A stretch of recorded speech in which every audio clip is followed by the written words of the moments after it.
En la dinámica vamos a estudiar fuerzas. Las fuerzas son magnitudes vectoriales. Es un vector, o sea, tiene magnitud, dirección y sentido. Dentro de las fuerzas que vamos a estudiar son las fuerzas de contacto, que ustedes la pueden ver en el recuadro verde, y las fuerzas de campo, que ustedes la pueden ver en el recuadro azul. Las fuerzas de campo se encuentran en la naturaleza, ¿sí? Son fuerzas de la naturaleza y son fuerzas de acción a distancia. ¿A distancia? Sí, por ejemplo, las fuerzas de atracción que tiene el Sol y la Luna. O las fuerzas que hay entre un electrón y un protón. Si bien no se juntan, no se tocan, entre medio de ellos existe una fuerza de atracción. Entonces, dentro de estas fuerzas de campo, tenemos la fuerza de atracción gravitatoria, fuerzas electromagnéticas entre cargas eléctricas y fuerzas nucleares. Estas últimas no las vamos a estudiar en este curso de física clásica, de física básica. Sí estudiaremos las dos anteriores. Ahora volvamos a las fuerzas de contacto. Las fuerzas de contacto se llaman así porque son de contacto físico. Es cuando un objeto entra en contacto con otro objeto o un objeto entra en contacto con el medio.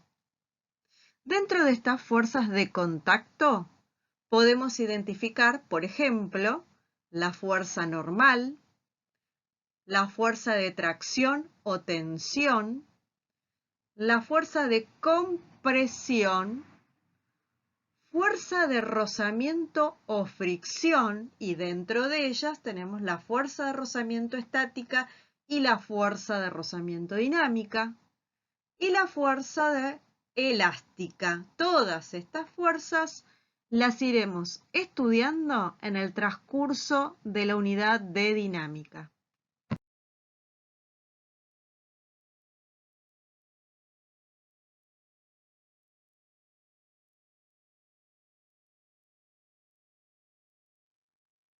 Primera ley de Newton, ley de inercia. Un objeto en reposo y un objeto con movimiento rectilíneo uniforme, o sea, con velocidad constante, continuará en ese estado a menos que experimente una fuerza externa neta. O sea, la primera ley de Newton nos está diciendo que todo cuerpo permanece en estado de reposo o en movimiento con velocidad constante, mientras no interactúe con su medio. Esta primera ley define el estado natural de los cuerpos libres de interacción. Define un estado natural, cuando los cuerpos no están interaccionando. Se dice entonces que se encuentra en cierto estado de movimiento y eso es muy importante definir. Ahí pueden ver, debajo de la definición de la primera ley de Newton, dice estado de movimiento. ¿Qué significa esto? Tenemos dos estados. O está en reposo con velocidad cero o se mueve con velocidad constante. Ese sería el estado natural de los cuerpos mientras no interactúen entre sí. Ahora, si yo me encuentro en reposo o en movimiento con velocidad constante, bueno, en realidad no lo sé. No lo sé si estoy en reposo o me estoy moviendo con velocidad constante, porque, por ejemplo, en este momento la Tierra se está moviendo, pero yo en mi sistema de referencia, acá sentada, grabando este audio para que luego ustedes lo escuchen, yo estoy en reposo. Yo no siento que me estoy moviendo ahora. Pero la Tierra se mueve. Y se mueve básicamente con velocidad casi constante y los cambios son tan pequeñitos para ser sensibles, o sea, no los percibo. La Tierra está rotando, pero yo no siento que rote, yo siento que estoy quieta. Entonces, bajo mi sistema de referencia, aquí, sentada, grabando este audio para que vos luego lo escuches, básicamente me encuentro en un estado de reposo. Pero me estoy moviendo, ¿por qué? Y porque estoy en el planeta Tierra y la Tierra se mueve. Entonces, ya que yo no puedo definir mi estado de reposo o de movimiento con velocidad constante, se concluye que la primera ley nos dice que no existe un sistema de referencia absoluto. O sea, no existe un sistema de referencia que diga yo estoy en reposo u otro que diga yo me estoy moviendo con velocidad constante. Pero lo más importante es lo que la primera ley nos dice, y es que todos los cuerpos en la naturaleza se encuentran en un estado de movimiento. Básicamente, todos los cuerpos se mueven y esa sería la idea central de la primera ley. Entonces, simplemente, la primera ley nos define un cierto estado de movimiento, mientras no interactúe con su medio. O está en reposo o se mueve con velocidad constante. Ese sería el estado natural de los cuerpos sin interacción. Todo cuerpo posee una propiedad llamada inercialidad. ¿Qué significa esto de inercialidad? Significa que todo cuerpo presenta una oposición a cambiar su estado de movimiento. O sea, que si el cuerpo está en reposo, quiere seguir en ese estado, en reposo. Y si está moviéndose con velocidad constante, quiere seguir moviéndose con velocidad constante. Entonces, hay algo que dice que si quiere cambiar su estado de movimiento, entonces el cuerpo se va a oponer. ¿Sí?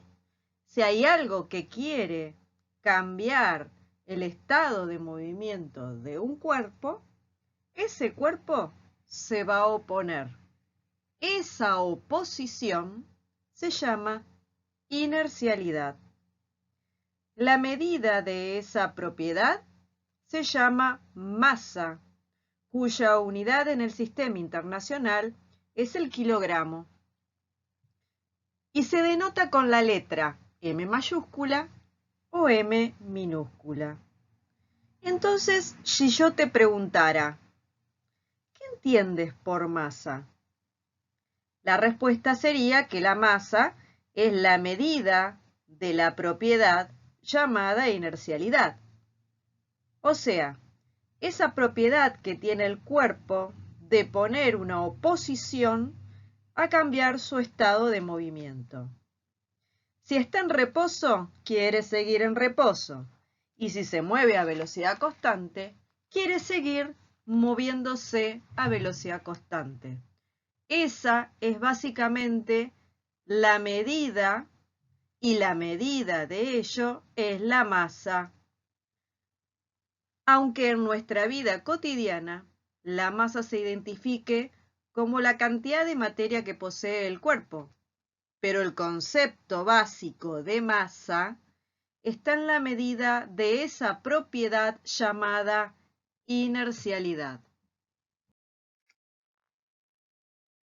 Otra idea importante es la interacción mutua entre los cuerpos.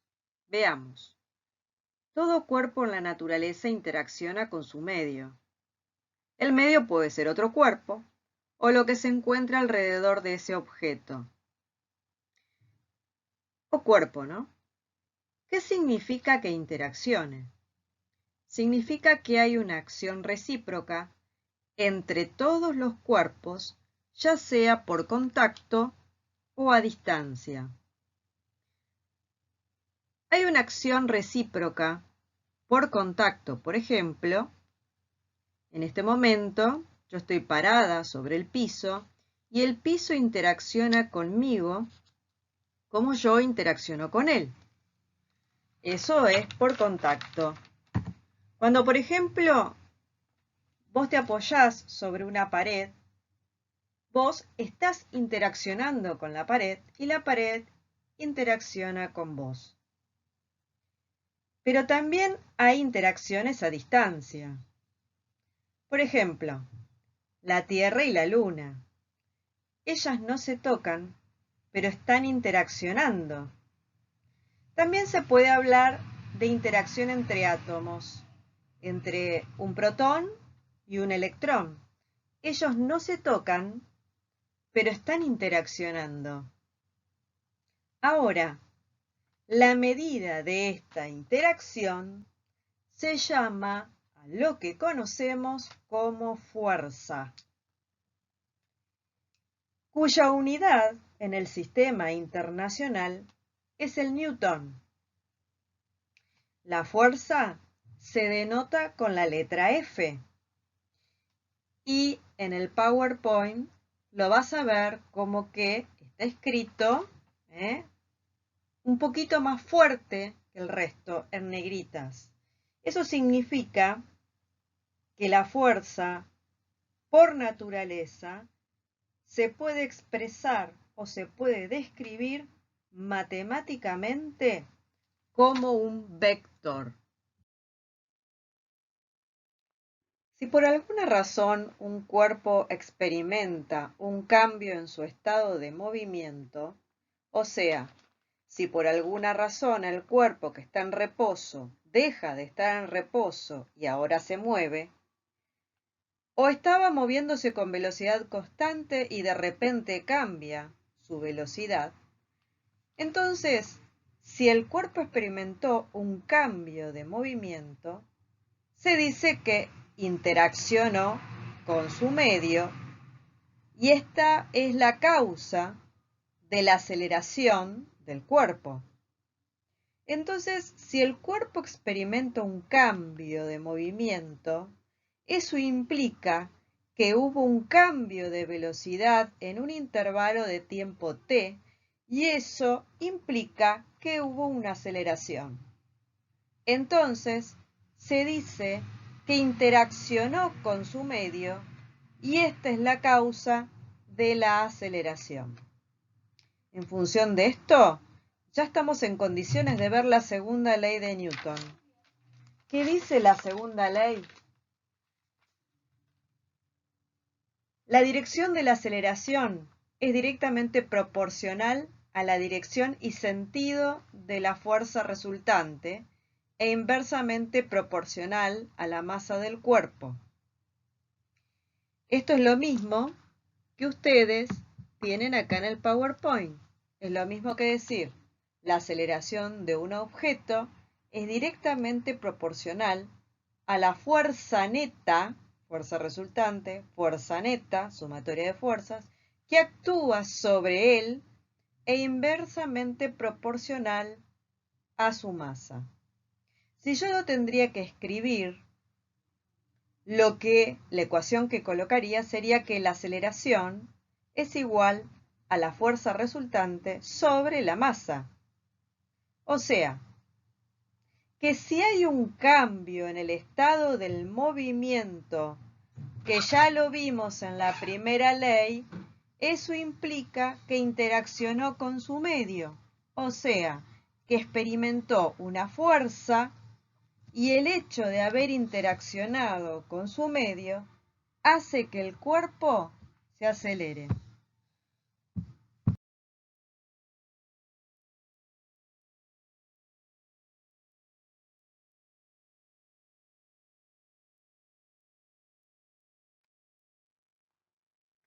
Si un cuerpo ejerce una fuerza sobre un segundo cuerpo, el segundo cuerpo ejerce una fuerza de igual magnitud, pero con sentido opuesto sobre el primero.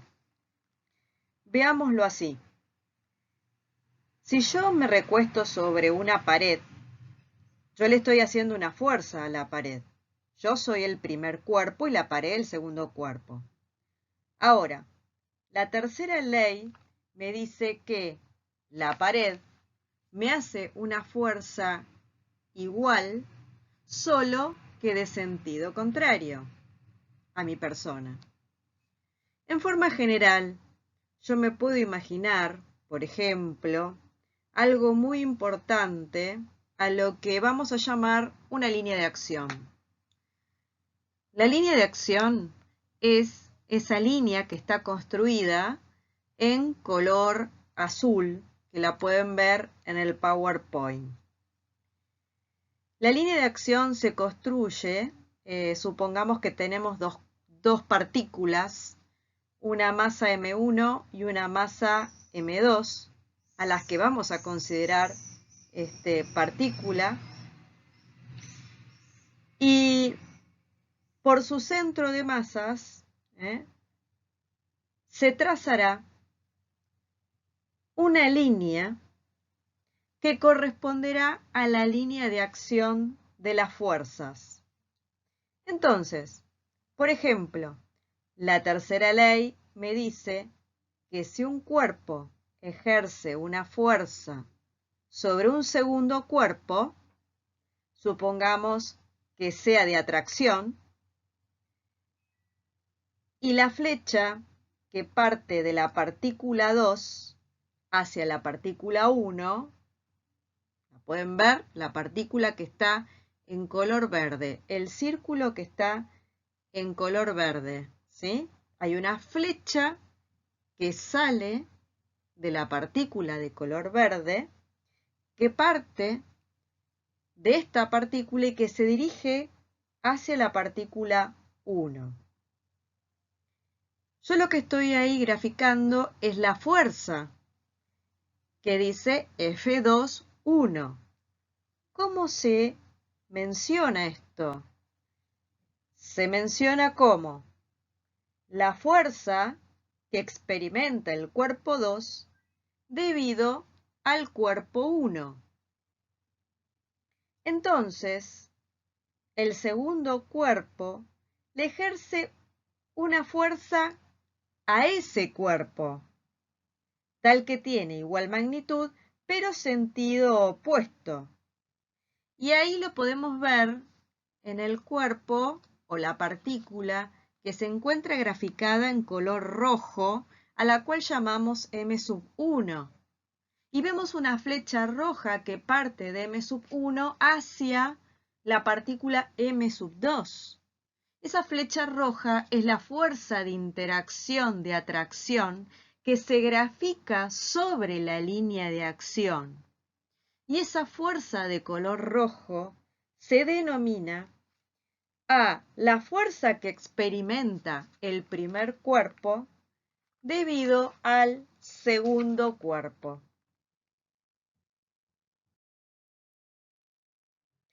En síntesis, tenemos las tres leyes de Newton. La primera ley, repasando, un objeto en reposo y un objeto con MRU, con movimiento rectilíneo uniforme, velocidad constante, continuará en ese estado a menos que experimente una fuerza externa neta.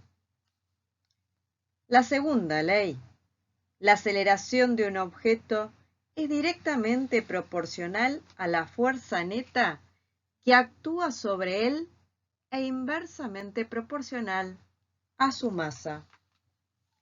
Y la tercera ley de Newton, si dos cuerpos interactúan, la fuerza ejercida sobre el cuerpo 1 por el cuerpo 2 es de igual magnitud y sentido contrario a la fuerza ejercida sobre el cuerpo 2 por el cuerpo 1.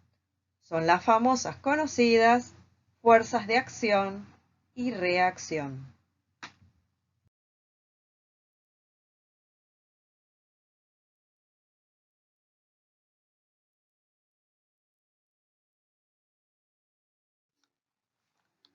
Vamos a ver en esta firmina la fuerza peso. El peso se calcula como la masa inercial del cuerpo por la aceleración de la gravedad. ¿Y a qué se debe esto? Acá pueden observar en un lugar la Tierra, que tiene una masa M mayúscula, y en las cercanías de la Tierra podemos ver una partícula que es el círculo en color rojo que se encuentra sobre la Tierra, ¿sí? Esa partícula tiene una masa M minúscula y es atraída hacia la Tierra por la aceleración de la gravedad. Esto es porque la Tierra se encuentra generando un campo gravitacional que ejerce sobre los cuerpos que están en la superficie de ella y en las cercanías de la misma, ¿sí? Entonces, podemos decir que los cuerpos están siendo atraídos por la Tierra con una aceleración de la gravedad g. Entonces, como el cuerpo que estuvimos analizando recién, la partícula, tiene una masa m, vamos a decir que el peso de esa partícula va a tener un tamaño que va a ser igual a la masa por la aceleración de la gravedad. El peso es un vector cuyo tamaño ya lo mencionamos, es m por g, y a su vez está dirigido, en este caso, hacia el centro, hacia abajo, hacia el centro de la Tierra. Y si le tendríamos que dar un versor en el punto en que se encuentra ubicada la partícula de color rojo sobre la Tierra, ese peso tendría un versor menos J, ¿sí? Porque va a ir apuntando hacia abajo, hacia el centro de la Tierra, ¿sí? O sea que el peso va a ir precisamente dirigido hacia abajo. Las unidades es en Newton, ¿sí? Y se expresa cuando hacemos los cálculos, etcétera, o queremos expresar un valor del peso, lo expresamos con la letra N mayúscula. Entonces, ¿qué es el peso? El peso es la fuerza que experimenta un cuerpo de masa m debido a la Tierra, ya que la Tierra es la causante de este campo gravitacional, o sea, de la aceleración de la gravedad g. Por lo tanto, en síntesis, el peso se calcula como la masa de ese cuerpo por la aceleración de la gravedad. Fuerza normal. Supongamos que tenemos una mesita y sobre esa mesa tenemos un objeto, un cuerpo, como que se encuentra graficado en la figura. Entonces, lo que podemos ver que la primera fuerza que experimenta ese cuerpo es el peso, que parte de su centro geométrico, o llamado también centro de masas, y va hacia abajo, se dirige hacia el eje de las Y negativas, va hacia el centro de la Tierra. Pero el cuerpo que está ahí apoyado sobre esa mesita, lo podemos ver que no se mueve y que la mesita no se hunde a causa de este cuerpo, o sea, lo está soportando. Entonces podríamos deducir que esa superficie de la mesita le está ejerciendo una fuerza a ese peso que está sobre ella, ¿sí? Esa fuerza se llama normal. La fuerza normal es una fuerza perpendicular a la superficie a la que se encuentra apoyada el cuerpo y se dirige hacia afuera. La fuerza normal, su magnitud, va a depender de las fuerzas a las que se encuentre afectadas ese cuerpo. Su unidad es Newton. Entonces, podemos concluir que la fuerza normal es la fuerza que le ejerce la superficie al objeto donde está apoyado, que tiene que ser perpendicular y hacia afuera. Aquí en esta filmina tenemos distintos gráficos, uno de un objeto que se encuentra apoyado sobre el piso, el primer caso, en donde vemos que el peso se grafica hacia abajo con azul y la normal se grafica en rojo hacia arriba, perpendicular a la superficie a la que se encuentra apoyado el cuerpo, o sea, 90 grados.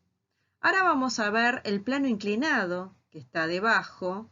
Entonces podemos ver que la dirección del peso sigue siendo la misma que en el gráfico anterior, apunta hacia abajo, ¿sí? Y es por el campo gravitatorio que le ejerce la Tierra a ese cuerpo. Pero la normal es la fuerza, que la vamos a graficar, perpendicular hacia la superficie que se encuentra apoyada ese cuerpo y hacia afuera. ¿Lo ven? ¿Sí? Bueno, ahora podemos, para aclarar un poquito más este tema, vamos a ver un rulito, una montaña rusa, y vemos un autito que está transitando por esa montaña rusa. Entonces, en celeste vamos a graficar desde su centro geométrico o su centro de masa, vamos a graficar el vector del peso, de la fuerza peso, ¿sí? Ven que todas las flechitas azules están apuntando hacia abajo, hacia el centro de gravedad terrestre. Pero vemos que la normal va tomando distintas direcciones y eso se debe a que la normal se tiene que graficar perpendicular, o sea, a 90 grados de la superficie a la que se encuentra apoyado el cuerpo. Es por ello que mientras el auto va transitando por esta montaña rusa, la normal va tomando distintas direcciones, pero siempre es perpendicular, formando 90 grados a la superficie que se encuentra apoyada el objeto. Imaginemos ahora que tenemos una masa, como la que está ahí dibujada en color verde. Y atamos de esa masa una cuerda.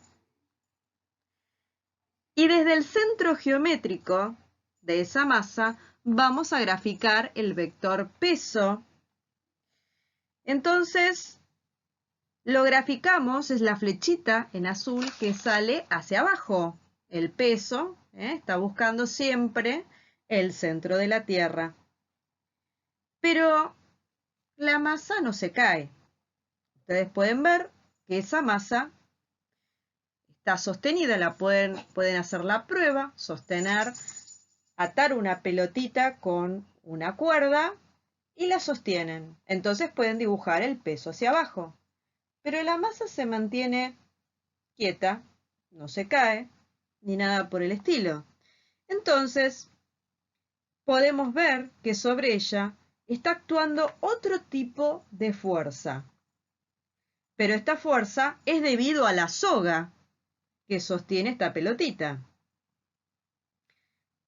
Entonces, ¿cómo definimos a esa fuerza que sostiene a la pelotita a través de la cuerda o la soga? Bueno, esa fuerza se llama tensión, que es la fuerza que está ejerciendo una cuerda sobre el objeto a la cual está unida.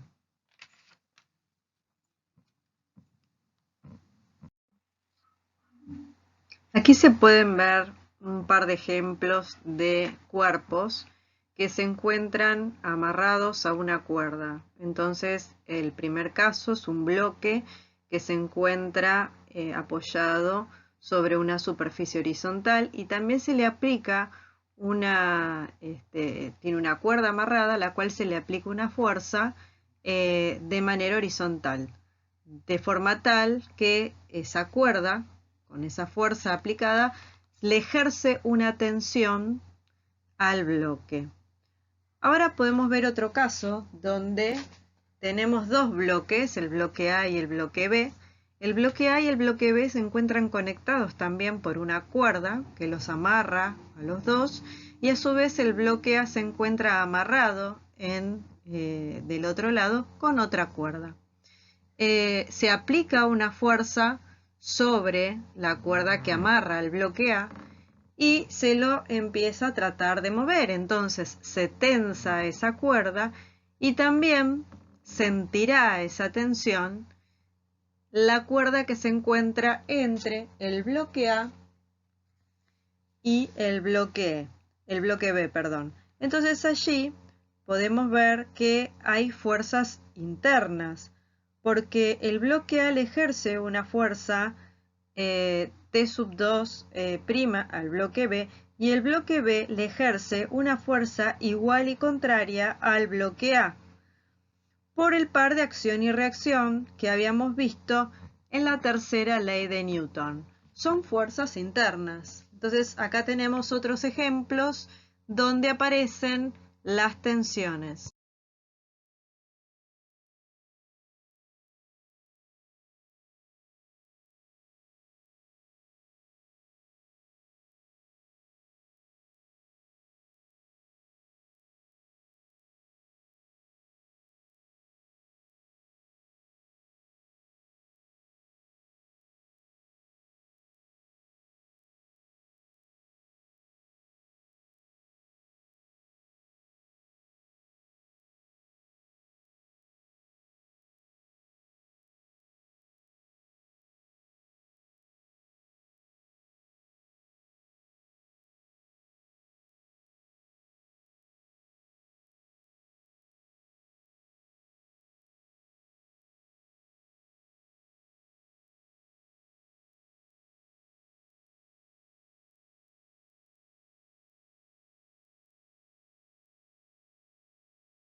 Vamos a ver ahora la fuerza de rozamiento. Dentro de las fuerzas de rozamiento existe la fuerza de rozamiento estática y la fuerza de rozamiento dinámica o cinética. La fuerza de rozamiento estática se puede dividir en la fuerza de rozamiento estática usada y la fuerza de rozamiento estática máxima o estática límite. ¿Cómo se calcula la fuerza de rozamiento estática límite o máxima? Se calcula realizando como la multiplicación del coeficiente de rozamiento estático por la normal.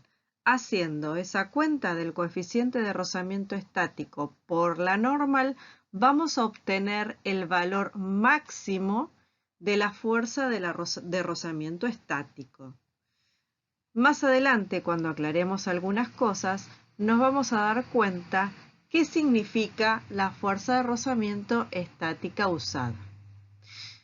La fuerza de rozamiento dinámica o cinética se calcula como el coeficiente de rozamiento dinámico por la normal, y ese valor se mantiene constante. Ya vamos a ver también por qué sucede esto.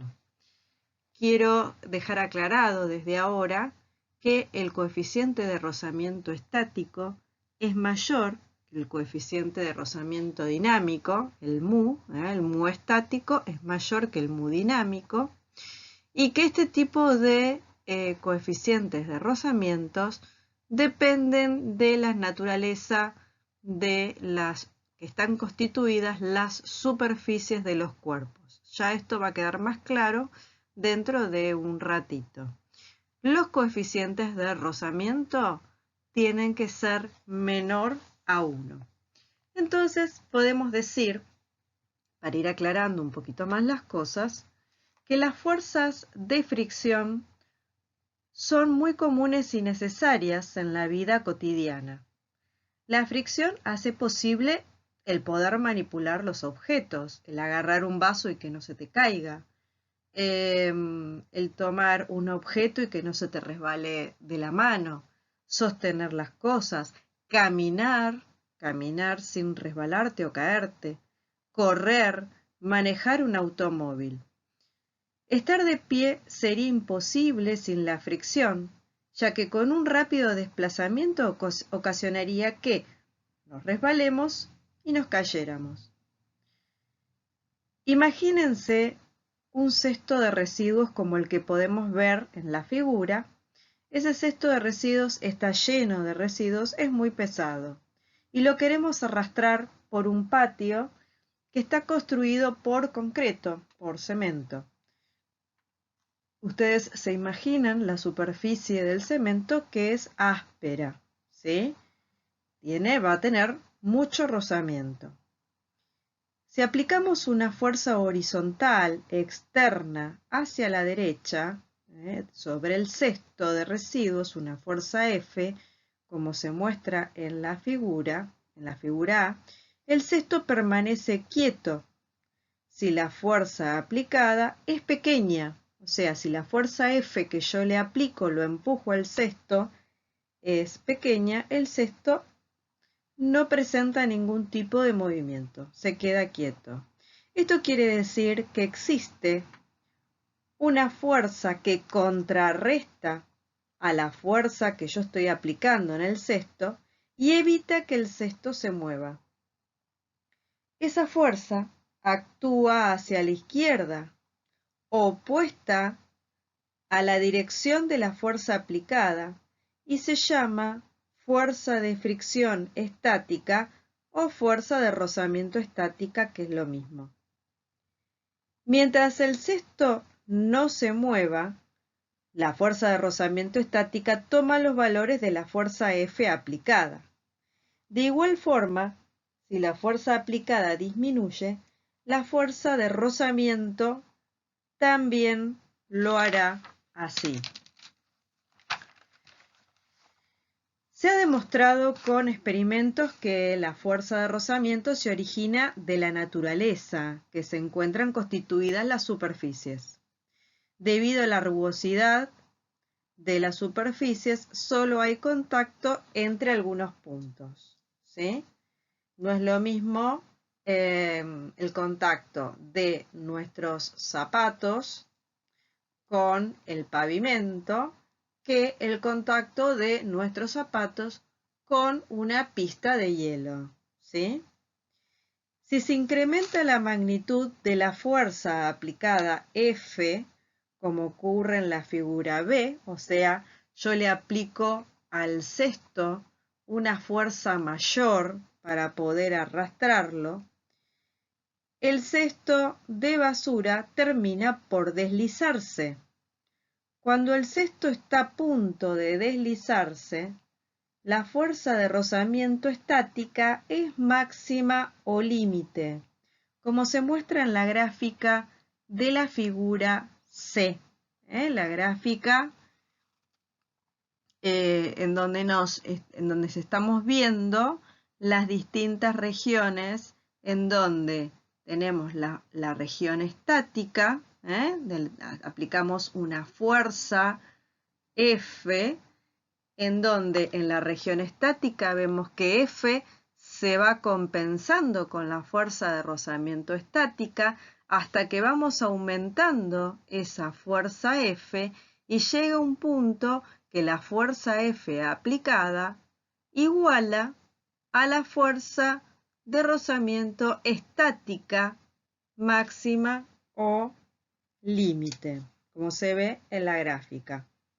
Entonces, cuando la fuerza externa aplicada F es mayor que la fuerza de rozamiento estática máxima o la fuerza de rozamiento estática límite, el cesto se pone en movimiento y comienza a actuar con el movimiento otra fuerza de rozamiento a la que vamos a llamarle fuerza de rozamiento dinámica o cinética. La fuerza de rozamiento dijimos que se calcula como el coeficiente de rozamiento por la fuerza normal. Si la fuerza de rozamiento es estática, será el coeficiente de rozamiento estática por la fuerza normal.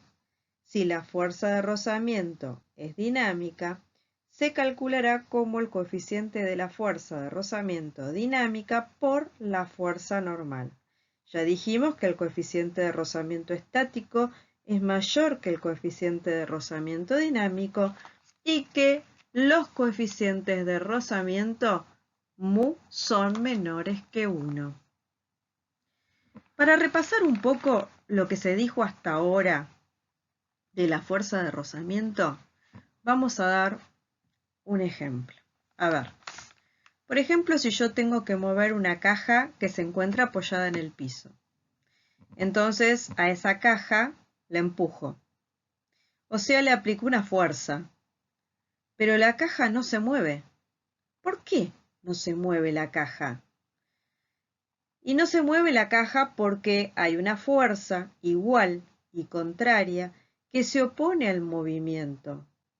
Esa fuerza es la fuerza de rozamiento estática, que si yo quisiera calcularla, calcularía la fuerza de rozamiento estática máxima aplicada y lo haría como la multiplicación del coeficiente de rozamiento estático por la normal. Ahora, supongamos que realizo esa cuenta y que el mu estático por la normal me da un valor de 18 newtons. Esto quiere decir que la fuerza de rozamiento estática máxima o límite es 18 newtons. Y si a la caja le aplico yo una fuerza externa F para moverla de 10 newton, entonces ¿qué va a pasar? La caja no se va a mover. ¿Por qué? Porque la fuerza de rozamiento estática usará 10 newton de los 18 que tiene para compensar y oponerse a la fuerza aplicada. Entonces, aquí se denomina que la fuerza de rozamiento que apliqué de 10 newton es la fuerza de rozamiento usada. Si le aplico una fuerza externa mayor 13 newton, tampoco se va a mover la caja, porque la fuerza de rozamiento estática está usando 13 newton de los 18 que es su fuerza de rozamiento estática máxima o límite. Pero si aplico 18,0001 newton de fuerza externa, ya estoy superando a la fuerza de rozamiento estática máxima o límite y el cuerpo comenzará a moverse. Allí, en ese instante, comenzará a actuar lo que se conoce con la fuerza de rozamiento dinámico.